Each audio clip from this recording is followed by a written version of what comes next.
Hi, I'm Rob from HopZine.com. Thanks for joining me for another video beer review. This time we're looking at a beer from the Moor Beer Company in Somerset. It's a 4.7% black IPA called Illusion.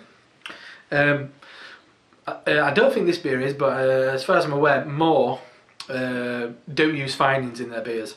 So there's quite a lot of, a good amount of sediment in here. So I want to have one long fluid pour. So I'm going to use a pint pot, but I've got a large wine glass to get the aroma. Because to be honest, pint pots aren't right good for getting your aroma on. Anyway, I've had this on cask a few times in the Victoria in Leeds. It seems like it's one of the few places I get to drink more beers actually. Yeah, I want to make sure I get as much as I can into this glass and then pop a bit in this wine glass.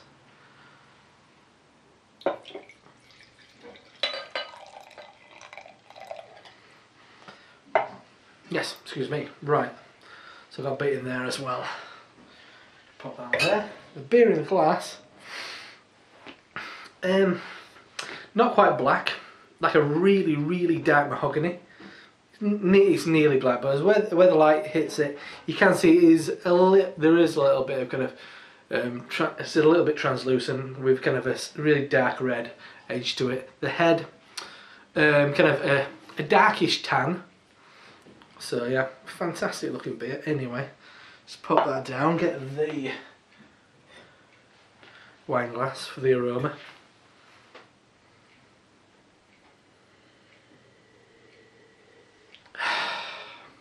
Straight off, I'm getting a kind of black coffee,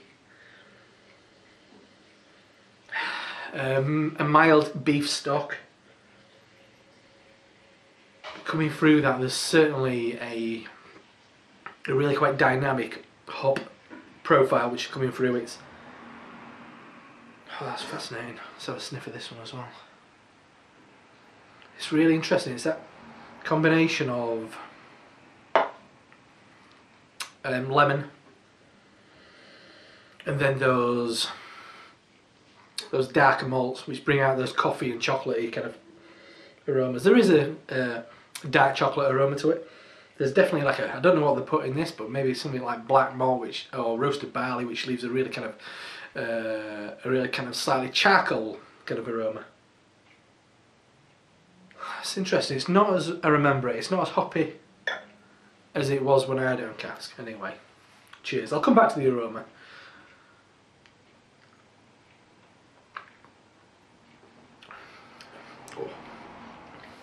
Oh yeah.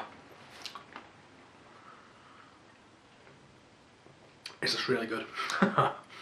Initially, a really nice kind of chocolatey coffee kind of taste.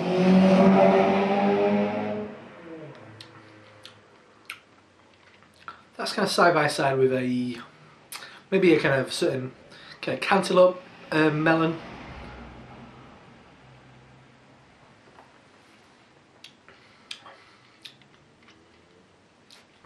Then you get a bit more of a cutting citrus bitterness there towards the back end. Then once again a bit more kind of espresso coffee, a mildly kind of aromatic coffee flavour.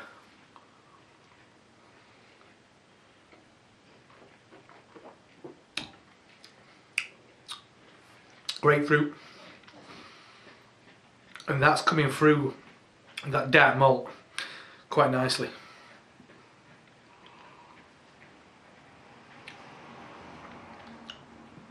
On the aftertaste,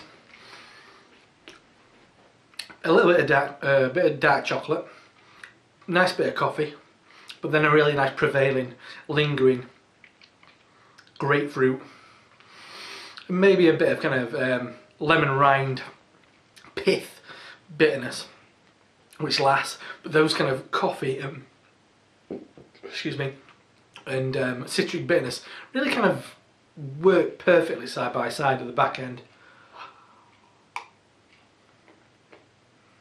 That's lovely. Anyway, let's try the nose again.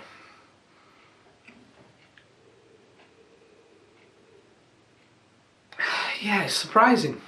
Surprising.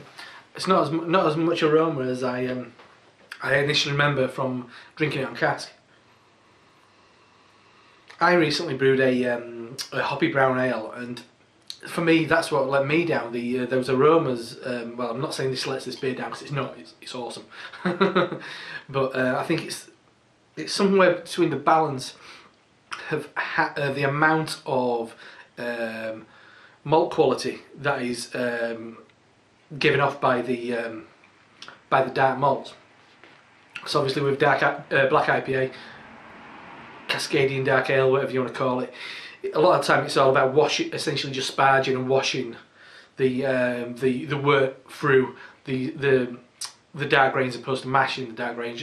So you take on majority of the time just colour and not much flavour. And somehow I think with those dark malts and those kind of late hops, the aroma's kind of died off a little bit.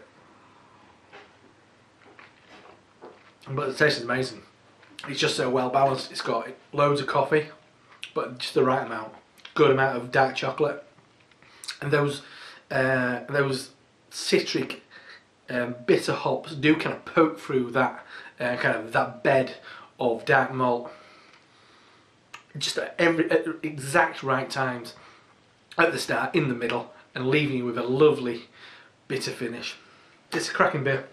It is. I mean, I wish more beers got around a bit more.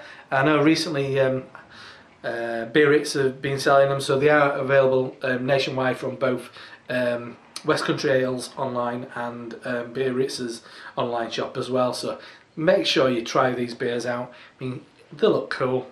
You get a nice big bottle. They're very well priced. I mean, and they're really one of those breweries that get left behind because they're hard to get, but they shouldn't be, because it's of the highest quality. It really is.